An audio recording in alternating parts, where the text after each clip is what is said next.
obviously we've created this whole thing around engaging this generation and training up influencers and equipping them to do so. And so as I think about that, I think about this reality that we're essentially talking about flipping the hierarchical order and structure of our society on its head. Yes. Like, we need to start leading in completely different things from the leading we're leading in right now.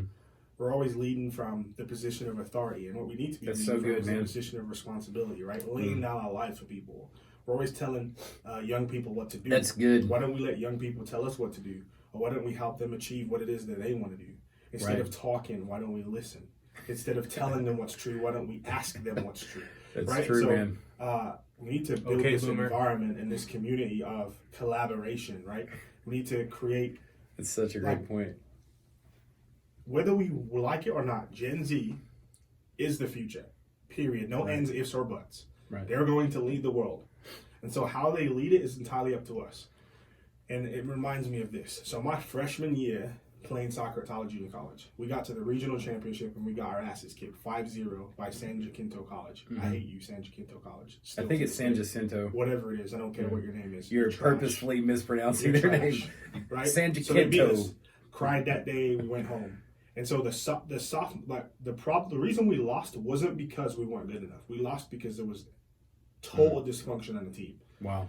The players who were sophomores bullied the freshmen, us. That's why we lost. So us as sophomores, we sat down at the end of the season that year and we said, yo, we're not doing what happened this year. Next year we're winning everything, and here's how we're going to do it. We're going to take these young guys underneath our wings. We're going to treat them like they're us. We're going to care for them. We're going to listen to them. We're going to spend time with them. And that's exactly what happened. Wow. We went 21-0 and won a national championship. And it wasn't because of just how good our players were. Because you know what? There's a lot of good players playing college soccer. You decided not to lean on your seniority. Exactly. And what we did is we created a family. We created a community. We did everything together. You went 21-0. Won a We title. did everything together. And every session, man, everybody gave it their all. Whether you were the player that was going to start or not. Right. I didn't always start. I usually came in off the bench. That's so good, man. Right? But what I did in practice was made sure that I gave it 10,000% so that our players were ready to play. Yeah. That's so and when good. I had a job to do, I did it. In the not in the regionals, it was like, well, you got district and then regionals. In the regional final, our best player on our team got a red card. Wow. So I had to come in and play. For the best player on your team. Yes. And so my point is, like, I mean, I'm in the rotation, right? Sure. Because college soccer works differently. You can pop in and pop out, pop in and pop out.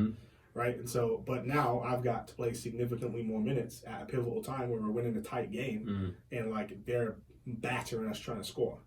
Right? And so I'm ready to play. I go in, I do my job, we win. Yep. But why is that? Because we train the same way we play. You know what I'm saying? And so what my point is, we created a community where every player was ready to step up and do a job. And everybody felt like they were a part of that community and a part of that team. And we went 21-0. Yeah. That's kind of like you were saying, you know, like the flipping upside down of culture. Hierarchical society really puts separation between the people who are at the top and the people who are the workers. And that stuff doesn't matter anymore. Our society's changing. Agreed. We're in the middle of probably one of the most disruptive times that, I mean, certainly Gen Z's lived. It's the most it's more disruptive than 9/11. Yeah, seriously. I mean, it's maybe not as hard. How long is it going to take our economy to climb out of this? It's changed forever. Businesses forever. Exactly. And what's crazy about it is people don't even realize how much it's the way that your life was before. In fantasy now. Agreed. Forget it. It's not going to be that way anymore. It's over, right? You laughing at this? I'm laughing at the fact that both of you guys are talking at the same time. That's how we work. Well, good luck to anyone who's listening to this. You might have to put it on. You can follow extra slow. We've been mumbled for 30 seconds, but that's the point, right? It's over. Our society has forever been changed. Yeah. And so, and I think it only took 2 weeks. I think it's been changed for the better. Yeah, I agree. We're at. And I think we're going to see the fruit of that.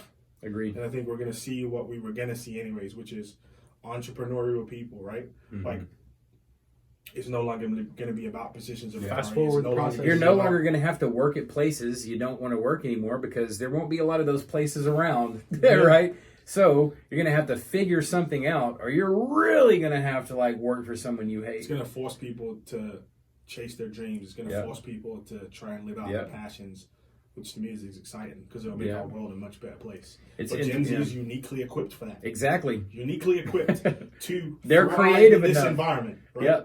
Yep. Their world is literally made for this. Yeah. And the new world that they create from all of this is what's going to trip everything out. Because people don't realize it, man. Like, when you can no longer go to a place to get the stuff that you need anymore, and you got to go here to get what you need, this is the digitally native world that they are natives in, right? Like technology, the internet. And so it's blowing my mind. What are some of the other things that you're seeing? We talked about like the flipping upside down of culture. We've talked about this redistribution of trust several times on previous podcasts. Yeah. But what are some other things that you're seeing right now about Gen Z that's just like, man, this is stuff that people need to know? Is there anything that just kind of like sticks right up off your head? Anything that I haven't already said? I mean, I just mentioned them being socially entrepreneurial, which I think is of great importance right now in terms of everything that's happening in society and culture and how we're shifting and how we're moving. I think we were talking about this earlier, the way people are going to give to nonprofit organizations and the way people are going to give to churches and different things of that nature. Charities is going to change. Yeah. Gen Z is passionate about a lot of things. Millennials are the same. And so we want to give little amounts to lots of things. Yeah. You know what I'm saying? This idea of big money donors, in my opinion, is going to go away. Yeah. You know what I'm saying? Well, even the idea of digital platform, right? I mean, this is something that we've been... Yeah. The idea, once again, you're talking about the redistribution of trust. Like, we need to create organizations and systems that connect people, right? Not places where they come to the authoritative figure who tells them what to do. That stuff's going out the window. And so people want to be connected to each other. Once again, the redistribution of trust. Gen Z doesn't care if you have a degree. They care if a bunch of people said it's true. And so you can stand there with your PhD and tell everybody what's what, but these kids ain't listening. Yeah, and that goes back to what... And ultimately, they know that they can do whatever they want to do without you, because guess what? They have a phone, and they have Instagram, and they have Snapchat, and they have Facebook, and they have Twitter, and they have TikTok. They'll go around you. They'll go around you to get what they want. What's worse than going around you is when they make you a meme. Real rap. Like, there's just a whole aspect of that. Fact check you in front of your face. In your face, right? Make sure that you're right. Yeah. They won't just not listen to you. That's the thing that I'm realizing about Gen Z, and I think that our audience needs to know. They will literally make fun of you. And you don't even know about it. Like, your profile picture on your Facebook page now becomes a meme, and they're saying all kinds of crazy stuff like, this is what a child predator looks like, or like just crazy stuff to roast people. You know, and I think that's one thing that I definitely have noticed about Gen Z. It's not just like a, okay, boomer rolling your eyes thing. It's like... they're going to circumnavigate. They're not going to wait. The sad thing is that they have to. Yes, agreed. And what I mean by that, so it reminds me of like monks in monasteries, right? So throughout history, one of the interesting things that would happen is you'd have a monk who would dig the same hole for 50 years and then retire and die. And another monk would come and dig the same hole for 50 years. And it would take 400 years for them to build this thing, and it would take 8 monks to do it. And this idea of living for something that you're not going to see, right?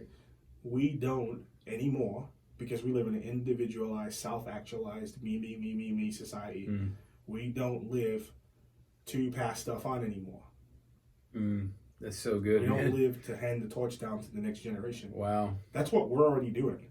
We're already like if y'all want to be in the business of like really helping this generation, then everything you've got planned for your life, forget it. Squash it. And go live for the sake of building up young people and preparing them to change the world. You're not going to change the world, they are. Yeah. Your name is not going to be known, their name is going to be known. Are you okay with that? Right.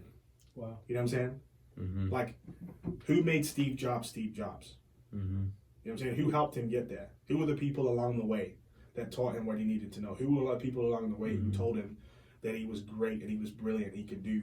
You know what I'm saying? You think, like, all the people that have created great things in this world, there were people who we have no idea who they are, that spoke into their lives at pivotal moments that brought them to the point where they're at. I think that's a profound point, because I think, speaking as a Gen Zer myself, and this is from my perspective, right? I think I've seen in many cases that there's these people that are in positions of leadership who are, I mean, obviously they're, 2 or 3 times my age, and it almost seems like I have to be perfect to be able to lead or be in that position, right? And it seems like they want you to be them. Exactly. And then they're like about to die tomorrow. And if they want to prepare you for a future that doesn't exist. And that's the problem, right? It's funny because you say, if I become like you, then I'm not prepared to lead in the future that's about to come. Yeah. I'm prepared to lead in the future that's about to come because I'm me. And if you try and make me look like you, then I'm not ready. And the thing that you've created is actually going to die. Yeah. So if you hand your organization, if you hand your institution, or whatever it is that you've